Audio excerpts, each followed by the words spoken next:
o la palabra de la crisis no es algo tan nuevo, ni a nivel europeo, mundial o personal, para verlo como algo excepcional. Forma también parte de nuestra cotidianidad. Y quisiera dar algunos paseos entre el entendimiento y la percepción, sobre todo, de qué se trata si hablamos de una crisis y la percepción de qué se trata si hablamos de la espiritualidad. De entrada, algo conocido para nosotros es que en muchos lugares, hasta hoy, en los momentos de la crisis, muchos acuden a lo conocido. Lo conocido es también lo que llevamos dentro desde la infancia. Entonces, en muchos momentos de la crisis, acudimos a pedir a algo, a alguien, a un ser supremo, que haga lo que pueda para que yo y nosotros estaremos mejor. Esto es seguramente uno de los momentos importantes a nivel de la humanidad desde que existe, que en momentos de la crisis buscamos apoyo. Y este es probablemente también un momento decisivo para un nacimiento de una religión. Es decir, la religión nace gracias a tener la experiencia de que somos muy frágiles, de que nuestro ser es muy frágil y que el mundo en sí mismo es frágil, es decir, no es estable y cambia. Pero a nosotros nos hubiera gustado la estabilidad y si no la hay, la pedimos. La tragedia es que todos pedimos por nosotros, con lo cual la famosa frase hágase tu voluntad, siempre cuando coincide con la mía, forma la parte más práctica de la religiosidad, con lo cual todos nosotros pedimos a su respectivo jefe de la religión que haga algo lo que nos haga bien, y como lo hacen todos, la cosa es muy divertida luego. Pero, ¿en qué consiste la espiritualidad a diferencia de esta postura, digamos, más clásica religiosa? La palabra espiritualidad es nueva, tiene un poco más de 100 años. Se comenzó a utilizar en ámbitos científicos y antes no se hablaba de la espiritualidad. Se hablaba de lo espiritual solo como lo opuesto a lo carnal, pero no como un ejercicio, lo que entendemos hoy en día. Primero. Segundo, tal y como nosotros la entendemos, no podemos referirnos a todas las corrientes. Por eso elegimos aquí el Zen como un ejemplo o contemplación tal y como la entendemos nosotros, pero hay otras maneras también de entenderlas. En el Zen, como Vipassana, como Dzogchen, como ciertas corrientes sufís, como cierta manera de ver, percibir y ejercer la contemplación cristiana, hay una coincidencia. Y esta coincidencia, allí por lo menos no siempre están de acuerdo, pero en esta coincidencia las personas de Oriente y Occidente sí están de acuerdo en que hay una experiencia con dos facetas importantes. La experiencia clásica, la que se puede vivir al día, es que todo es absolutamente uno y que todo es vacío. La primera parte de esta experiencia es bastante más fácil de ser realizada y vivida. Muchos de nosotros la hemos vivido. La hemos vivido en circunstancias cotidianas, de vez en cuando a dar un paseo, de vez en cuando a estar en la naturaleza, de pronto te das cuenta, no hay límite, simplemente hay lo que hay. La experimentamos a niveles íntimos, forma parte de fases en las parejas. Esto de la unidad tiene muchas facetas y es, como digo, mucho más común. Lo que es más difícil de experimentar es la experiencia del llamado vacío. Eso es mucho más difícil. ¿Por qué? Mientras que la experiencia de la unidad parece, a mi propia experiencia, ser unida a una experiencia muy temprana en nuestra infancia también. Es decir, un bebé hace inconscientemente muchas veces al día la experiencia de la unidad. Y ahora viene, sobre todo, siempre y cuando el alrededor es lo suficientemente estable y amoroso para que el niño pueda estar relajado. Si hay algo en el alrededor que le impide estar relajado y pleno, con lo cual uno con lo que hay, el yo todavía no existe, el niño es la plenitud, es el momento, vive la unidad, no lo refleja, no hay este instrumento todavía, pero lo es. Y ahora viene algo mucho más interesante para nosotros, que nosotros, cuando el ambiente no es favorable, comenzamos a protegernos. Con lo cual, siempre cuando hay una situación desagradable, nuestro mecanismo, y no el mecanismo del yo o del ego, algo mucho más arcaico en nosotros, en casi todos los seres vivos, las plantas lo hacen, un caracol lo hace, si lo tocas se encoge. Nosotros nos encogemos, nos protegemos. Hablo de esto porque es de suma importancia en la cotidianidad, porque muchas veces hablamos, y en la espiritualidad y otras corrientes, de que el mundo es frágil, de que el mundo cambia, y de que nosotros deberíamos ajustarnos o acostumbrarnos a esta calidad de constantes cambios. Muy fácil dicho, muy difícil de vivir. ¿Por qué? Porque los cambios no son cambios o no siempre se viven a nivel simpático, que alguien te viene y te anuncia de que toma otra decisión de lo que tú piensas, sino los cambios en la cotidianidad y vividos por la experiencia tienen nombres como enfermedades, como crueldades, como catástrofes. Así cambia la vida. Y no solo por hacer algo distinto de lo que hacemos por el momento o porque se hace algo distinto.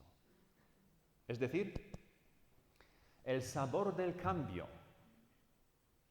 tiene dimensiones tan tremendas que nosotros, seres todos y humanos con la capacidad reflexiva, no tenemos ni la más mínima idea cómo y por qué y hacia dónde. Son famosas palabras, y seguramente Viligis los va a mencionar hoy o mañana, de que la vida misma, debido solo a su manera de vivirse, a través de lo que llamamos nosotros catástrofes naturales, algún tsunami o algún terremoto o algún otro tipo de cosas, pasa olímpicamente de nuestros propios deseos si nos guste o no. Nadie pregunta a nada. Enfermedades, accidentes, catástrofes, hambre y todo este tipo de cosas que tocan a nosotros los humanos y a miles y miles y miles de otros tipos de seres. Con lo cual, la vida no se vive con la imagen solamente de algo muy dulce, amable y agradable, y este algo muy dulce, amable y agradable no tiene otra cosa que hacer, sino pasarnos la dulzura y la amabilidad. No es necesario vivir más de 12 horas en la Tierra para comprobar cómo se vive esto. Entonces la pregunta para nosotros es, o cambiamos de la ideología o cambiamos, lo que sería mucho más divertido, nuestra manera de interpretar ciertas palabras como amor, por ejemplo. Nosotros tenemos imágenes tan estrechos de la realidad que si algo no encaja en ella, ya no puede ser, o no debería ser. Por eso la postura, digamos, religiosa, independientemente de qué religión, porque hablo más de la estructura, tiene un cierto peligro, porque intenta meter al mundo en su complejidad en una imagen mía como debería ser, para que yo me siente dentro de mi manera de ser estable. Y esto fracasará. Esto fracasó casi siempre. Por eso uno de los grandes cambios, o mejor dicho, otra de las grandes diferencias entre la religiosidad y la espiritualidad como la podemos entender hoy, viene de la experiencia, o yo intentaré ajustar a la fuerza, con lo cual forzar el mundo que se comporte de manera como yo la quiero, o yo experimentaré la manera de dejar de proponerle al mundo cómo debe ser y a ver qué pasará entonces. Por eso el punto de partida de la espiritualidad es mucho más personal y requiere y ocurre. Y es un ejercicio completamente individual de cada uno de nosotros. Nada y nadie puede hacer en el ejercicio espiritual un paso por ti. Nada y nadie puede comer por ti si tú tienes hambre.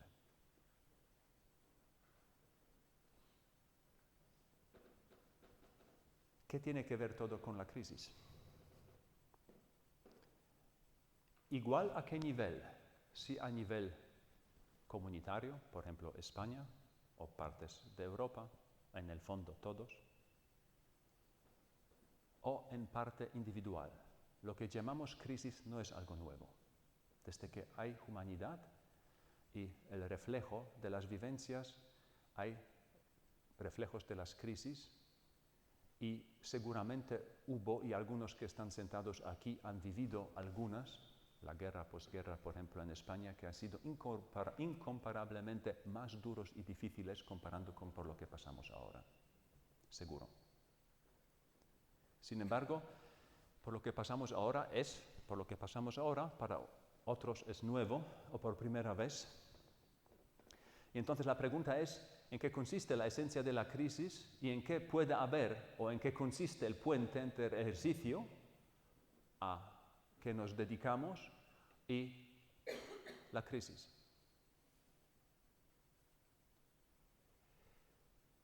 Un posible punto de interpretación de la crisis consiste en que cambia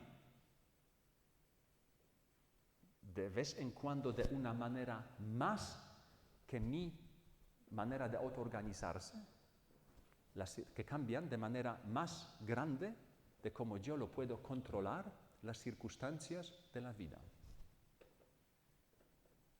Mientras yo lo controlo, no hablo todavía de la crisis porque me siento estable gracias a ejercer y funcionar mi autocontrol de mí y de mis circunstancias. Pero si esto no funciona, comienzo a hablar de la crisis personal, porque no controlo los movimientos de la familia, ocurre algo que se salta, o no controlo el funcionamiento, por ejemplo, corporal, porque ciertas enfermedades no entran bajo de mi control y no sé a dónde me llevan y no sé si los tratamientos funcionarán a nivel laboral o a nivel de la comunidad, porque los valores o la manera de organizarnos ya no nos sirve y entonces no sabemos hacia dónde. Gracias a Dios todavía no tenemos una crisis mucho más básica a nivel de sobrevivencia pura y dura, de que morimos de hambre o nos matamos mutuamente. Esto hubo normalmente muchísimas veces, ojalá no ocurrirá dentro de cierto tiempo, pero también es posible. Con lo cual, lo que podemos llamar o asumir bajo el término crisis es un momento de una inestabilidad personal y colectiva. Es un momento donde nuestra manera de autoorganizarnos personalmente y colectivamente está en quiebra. Ahora un salto hacia el mensaje de la espiritualidad. El mensaje de la espiritualidad te dice, a diferencia de los mensajes más institucionales religiosos, de que solo existe el momento. El pasado no existe, ya pasó, y el futuro no existe porque todavía no lo hay. Otro mensaje es que en este momento existe solo lo que hay y tal como lo hay. Te guste o no, no tiene gran importancia. Y solo hay lo que hay porque si pudiera ser de otra manera, hubiera sido, pero no lo es. Hay lo que hay. Tomar este mensaje en serio tiene solo, en estos momentos, muchas gracias si te toca la lotería. Si no, lo que hay no siempre nos gusta. Nos gusta lo que hay si hay lo que yo quisiera que haya. Pero si cogéis a corazón más abierto el hecho, hay lo que hay, entonces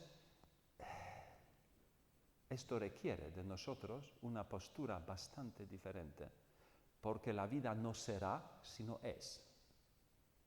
Lo esencial no será un día mejor y yo haré todo para que sea mejor, y entonces, ¿cuándo será mejor? Mejor es siempre un concepto mío o colectivo, lo que yo me imagino que es mejor, y cuando yo lo pongo en marcha y lo construiré, entonces podríamos vivir. No, es ahora. El tremendo mensaje de la experiencia de esta práctica es ahora y no mañana. Con lo cual, igual donde estamos es. También no en la crisis o la sobrevivimos gracias al ejercicio espiritual. No, la crisis es la manifestación de la vida misma, te guste o no. Porque la crisis es un concepto mental de cambio de algo a nivel personal o a nivel colectivo o a nivel todavía más grandes, inesperado, visto desde nuestras experiencias y o deseos. Pero nadie tiene la capacidad divina para poder decir que lo que hoy cambia y desaparece es tan fatal. Nadie puede decir si no hace un paso hacia algo distinto. Nadie de nosotros tiene el conocimiento y el sabor hacia dónde gira todo esto. Nadie. Y lo importante es que la espiritualidad no es un conocimiento para saber a dónde gira todo esto.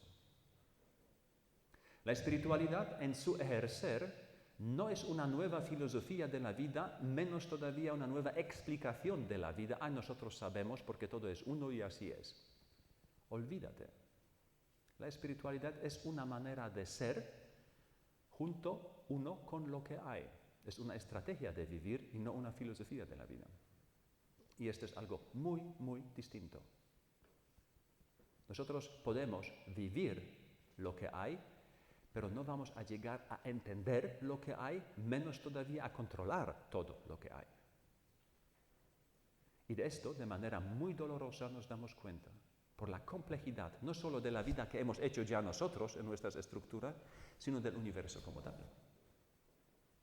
Y una parte de la historia de la humanidad y de la cultura de la humanidad consiste desde el egocentrismo y el tierracentrismo, si vamos por épocas medievales, donde todo el mundo se creía que somos la corona de la creación y todo gira alrededor del mundo, ya nos hemos apartado a ser algo muy poco importante en este inmenso universo del que no conocemos casi nada.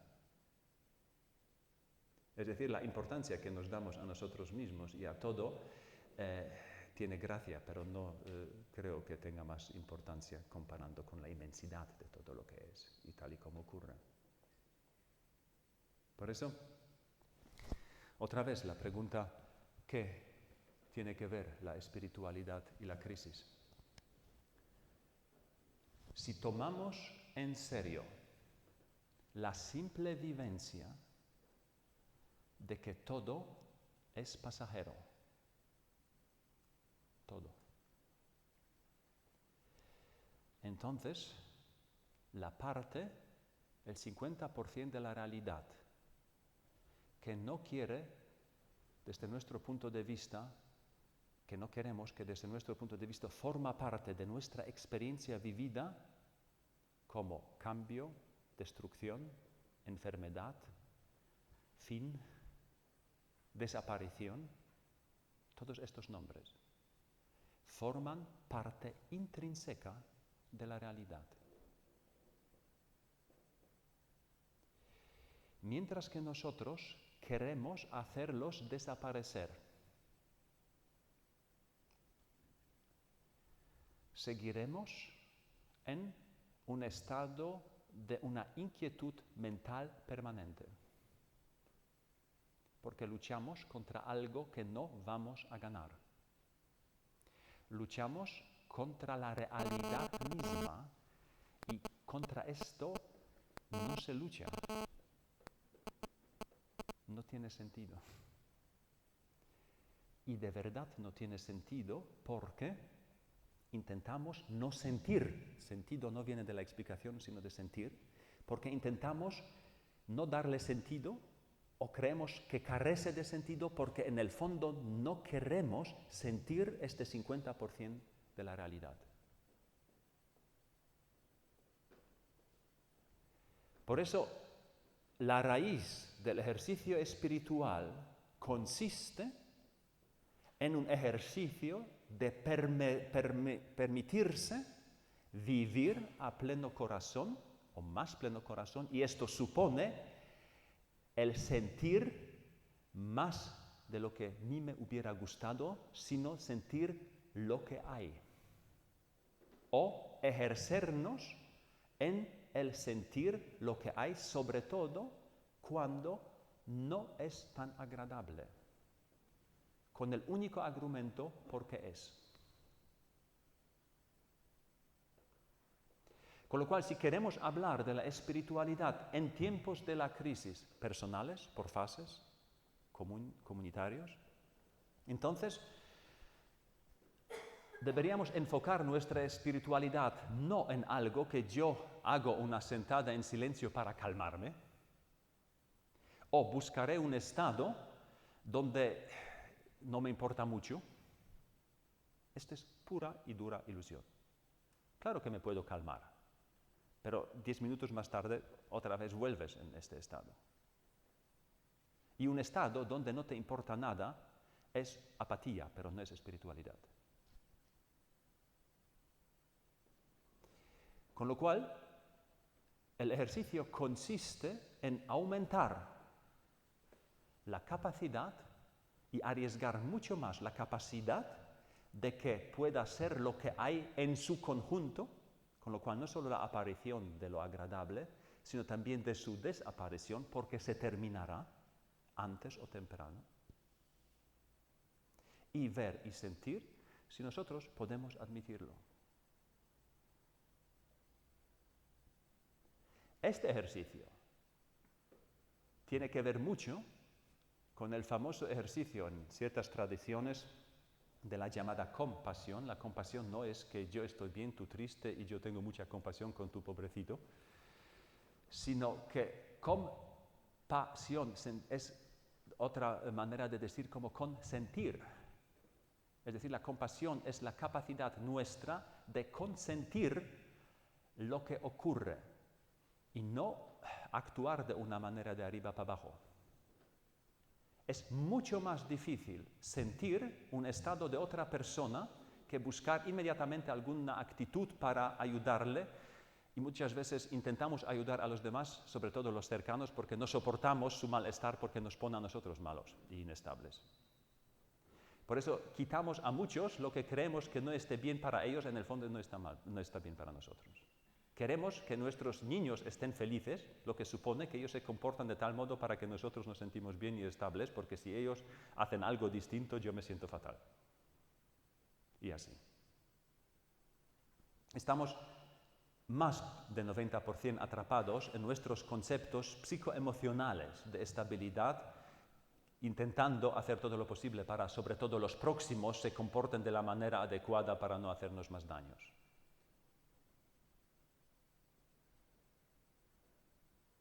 En este paisaje la palabra sesshin, por ejemplo, un retiro zen especial, se traduce con aumentar la capacidad del espíritu del corazón.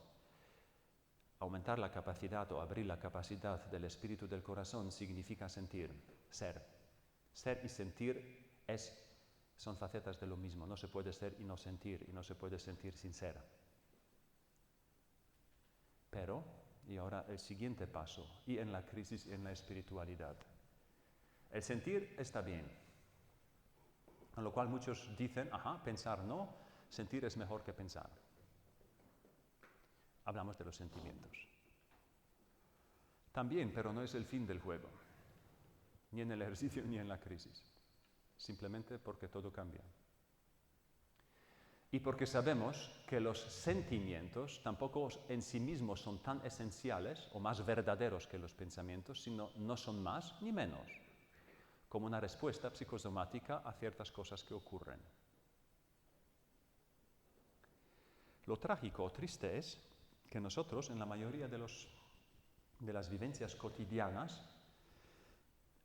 estamos convencidísimos que nuestros sentimientos responden a lo que ocurre. Ejemplo, voy con un amigo por la calle y nos viene una tercera persona de frente. Mi amigo dice, mira qué bien, viene Pepe. Y yo digo, oh no, otra vez Pepe. Contándolo así, se puede decir, él se alegra a la realidad y yo me pongo malo a la realidad. Pero no es así.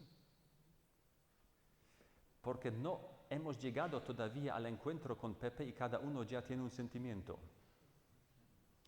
Porque él se imagina que Pepe hoy es tan agradable como era ayer y yo me imagino que el Pepe hoy es tan fatal como era ayer. Con lo cual, cada uno de nosotros reacciona a nuestra imaginación de la realidad. Y tristemente, pero comienza a haber algunas estadísticas en nuestros círculos, unos 95% de nuestros sentimientos corresponden a nuestra imaginación de la realidad y no tienen que ver con la realidad nada. Y esto no tiene mucha gracia. La mayor parte de nuestros sentimientos son respuestas a nuestra imaginación de la realidad. En la mayor parte de nuestra cotidianidad no llegamos a sentir la realidad porque tenemos previamente al encuentro de la realidad una imagen de ella, la respuesta de ella y los siguientes sentimientos de gusto o no de gusto. Las que manipulan la realidad o la que la sobreponen. Vivimos en perjuicios y gracias a ellos. Creemos saber lo que hay, lo que habrá y lo que hubo. Si estamos hoy, viernes, aquí en Madrid y a algunos le tocará trabajar el lunes y puede ser que algunos ya están preocupados por el lunes, entonces a nivel espiritual nadie te puede ayudar porque el lunes simplemente no existe. Existe solo tu concepto de lunes. Y lo que a ti te preocupa hoy es tu concepto de lunes. Los sentimientos no vienen por el lunes, sino por tu enfoque del concepto del lunes. Pero si llegarás a vivir lunes, no sabemos todavía. Y si lunes será tal como te lo imaginas, nadie sabrá. Por eso, la mayor parte de nuestra vida ocurre a estos niveles. Por eso la espiritualidad no es producir un estado donde aparecen mejores sentimientos. Porque no tiene que ver ni con lo uno ni con lo otro. Ni pensamientos, esto ya entienden muchos, pero tampoco los sentimientos son la medida del ejercicio de Zen, por ejemplo. Si estás bien o estás mal, ¿qué más da? Es una vivencia del momento. Y forma parte de la vivencia del momento. Lo bueno pasará, como sabemos, lo malo muchas veces también. Muchas veces comenzamos algo con un mal sentimiento y sale de esto algo muy bueno con el paso del tiempo. La mayor parte de nuestras decisiones sale de lo bueno y a mirar dónde ha acabado. Por eso otra vez, si nosotros desde nuestra condición humana, de entrada lo que deseamos es tener alrededor estable y agradable, de una manera muy personal mía, agradable para que yo me pueda relajar, entonces entrar en lo que llamo yo la sensación de la unidad. Es muy natural en nosotros. Esto funciona. Pero este es, digamos, el paso primero en la llamada espiritualidad. Lo que nunca hemos experimentado de niño es la experiencia del ser tal y como es con las partes desagradables, porque el mecanismo psicosomático nuestro siempre nos ha protegido de esta otra experiencia. Y por encima de este mecanismo crece y se desarrolló luego, de manera, según nuestras capacidades psicointelectuales, más o menos lo que llamamos un yo, un sistema operativo que intenta toda la vida hacernos buscar situaciones parecidas en las que nos relajamos y evitar las que no. Por eso muchos de nosotros comienzan con ejercicios espirituales gracias a una imagen: si llegaré a la iluminación todo será mejor. Y cuando comenzamos con las sentadas, de los que comienzan solo se quedan no más de 5% cuando llega la realidad tal y como es, porque esto no entra en la imagen de espiritualidad hacia algo más bonito de lo que es. Ejercer lo que es no tiene mucha gracia para la mayoría de nosotros, con lo cual el buitre interior va otra vez a buscar otros cadáveres, o mejor dicho, convertirá muchas cosas de los cadáveres para nutrirse en su propia búsqueda de seguridad y de estabilidad. Pero vivencia viva de la realidad, compone este otro 50%. Por eso, el ejercicio espiritual es tan difícil si se lo tomamos en serio. No difícil por ser complicado, difícil por ser doloroso. Difícil por no huir, no solo físicamente, sino mentalmente, por eso pensamos tanto, a espacios que nos imaginamos que serán mejor, o que han sido peor, o otros lo tienen peor, como comparación para mí, que me establecen otra vez, los otros lo tienen todavía peor que yo, con lo cual me puedo descansar, o será mejor. ¿Sí? Buscamos mentalmente al día cientos de paisajes para sentirnos gracias a la imaginación de este paisaje mejor, no a la realidad. Por eso, la mayor parte de nuestra cotidianidad, también sobre cojín cuando meditamos, es una constante huida de la realidad para construir y hacer nacer un sentimiento mejor del que siento ahora. Por eso un zazen dura tanto, hasta que uno experimente más la realidad y llega más a la tranquilidad o silencio intrínseco en todo lo que ocurre. No llegamos a este punto. Nuestra manera de defendernos no es solo instintiva, como lo tiene la más grande parte de la naturaleza, sino es también reflectivo y comunitario, es decir, nos ayudamos unos a otros de manera psicomental con muchos productos, ¿sí?, con mucha industria para mantener una manera y calles y salidas de emergencia constantemente para ciertos estados. Si estás mal, llamas a alguien.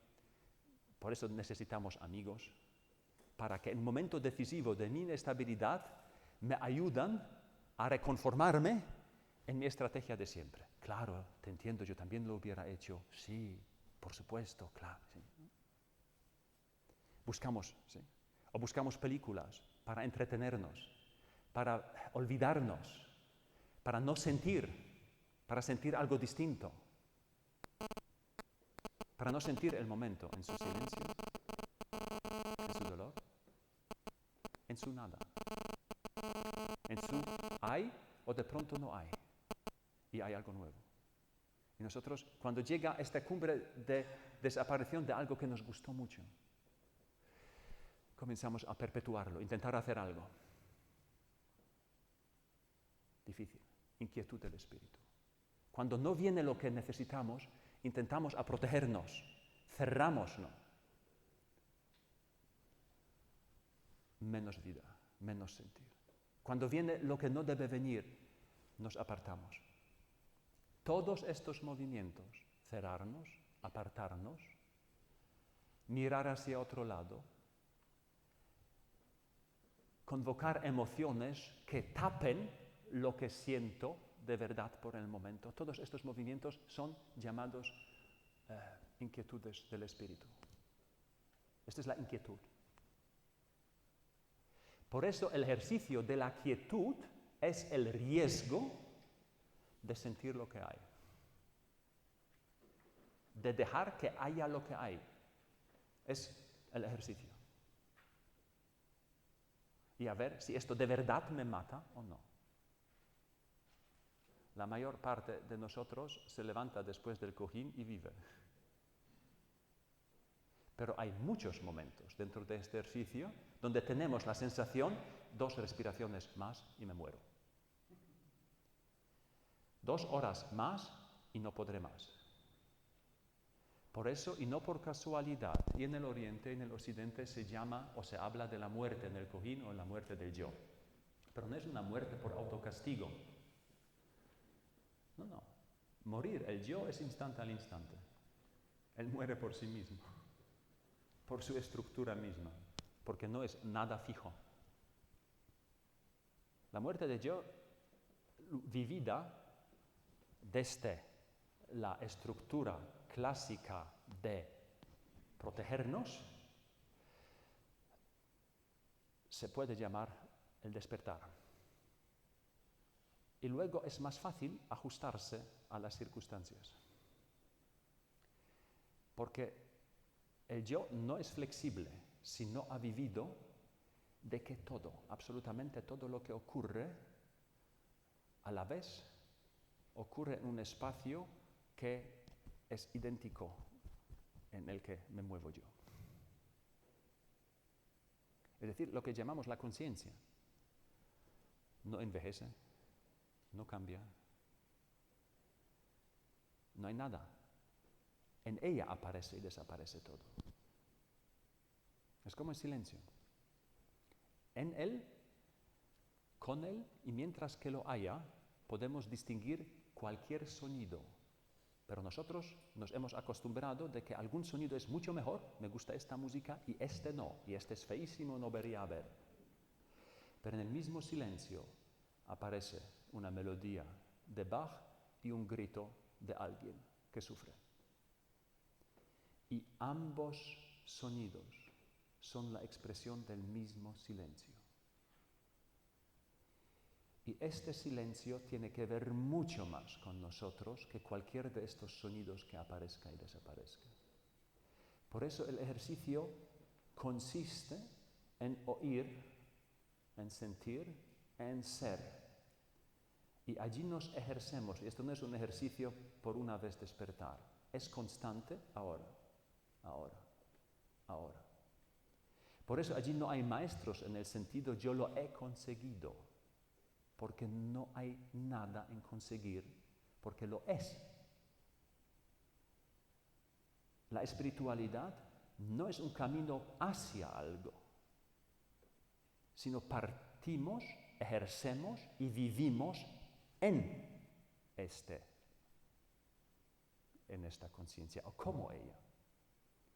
No ejercemos para iluminarnos, sino ejercemos dentro de la iluminación. Siempre ya en casa y no refugiados buscando la verdadera casa. Por eso es un ejercicio de corazón y de conciencia y no un ejercicio de hacer y de llegar. Y esto comparando con nuestra estructura y las maneras personales y colectivas de darle estabilidad, choca por completo.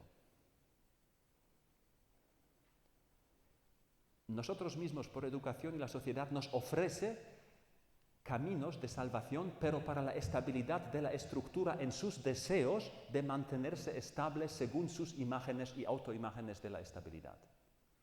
Espiritualidad se basa en la experiencia de que todo esto es frágil y fugitivo. y que se puede vivir y sobrevivir el momento de una completa quiebra de todo esto. Y esto es el despertar. El despertar, día al día, por la mañana, es la quiebra de todos tus sueños. Estás muy contento si tienes pesadillas y estás muy cabreado si has tenido un buen sueño y te toca ir a trabajar. Pero el despertar en ambos casos es el mismo, según donde te toque. Por eso algunos son más contentos y otros no, en el choque con la realidad misma. Pero el despertar no es un espectáculo. Es muy simple, muy claro, ¿sí? No acompañado por grandes emociones. Ciertas vivencias luego y anteriores, sí, pero el estado mismo de la presencia en el momento no es emocional en la unidad con el momento como tal. Por eso todas estas figuras, yo siento ahora o no siento, o siento algo especial y lo que no sentí antes, y esto es la señal que estoy llegando a, tiene mucha gracia, pero estamos todavía en el sueño. El punto es tan simple y tan claro y tan espontáneo y tan momentáneo que no hay que hacer absolutamente nada porque es. Y no hay ninguna competencia porque es. Todos lo somos. La única calidad consiste en tener más conciencia o menos de esto, pero no más. Con lo cual, la diferencia es no es la diferencia si lo tienes o no, sino si, en comillas, sabes lo que tienes o no. Pero lo tienes. Lo eres, lo somos. Y este mensaje de la espiritualidad, o la concreción de la espiritualidad, es, desde mi punto de vista, completamente vinculada o existe incluso gracias a lo que llamamos crisis. Si no hubiera algo con lo que llamaríamos crisis, probablemente nunca nos hubiéramos dado cuenta de esto. Si no hubiera sonidos, no hubiéramos disfrutado del silencio. Gracias a cierta diferencia, podemos comenzar a distinguir, o desde la distinción comenzamos a ver la unidad o sentirla. Por eso, no hay que hacer mucho. Pero si planteamos este ejercicio como un ejercicio de ser y dejamos de ejercer como mendigos, sino ejercemos desde la plenitud del momento, viviendo más o asumiendo un poco más de lo que hay. Esta es la vivencia de la plenitud ahora. Y no se trata de me gusta, no me gusta. Si esto olvidas, como leemos en tantos textos, si olvidas siempre el juicio, la distinción, vives tranquilamente el momento. Y hoy es así y mañana puede ser diferente. Hoy estás sano y mañana el médico te dice algo diferente. Pero este punto, que siempre es, que es donde siempre somos, donde todo siempre es, forma parte intrínseca del todo. Y gracias a tocarlo un poco más, y no creo que somos capaces como humanos de bañarnos allí demasiado. Por eso algunos antiguos maestros de Oriente dicen, incluso con amplia iluminación, miras al cielo como a través de una pajita, o has visto del cielo tanto como a través de una pajita. Antes, mientras y después, seguiremos siendo muy humanos. Con lo cual, debemos acostumbrarnos a la fuerza de costumbres, a la fuerza del coco, a la fuerza de nuestra manera de organizarnos,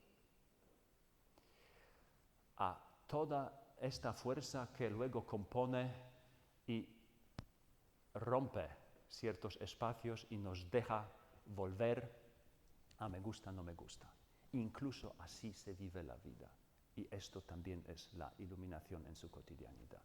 El yo mismo también lo es, aunque ni siquiera es algo fijo. Pero así se vive. No hay un lugar, no hay un momento, no hay un tiempo y no hay un espacio que pudiese estar fuera de esto.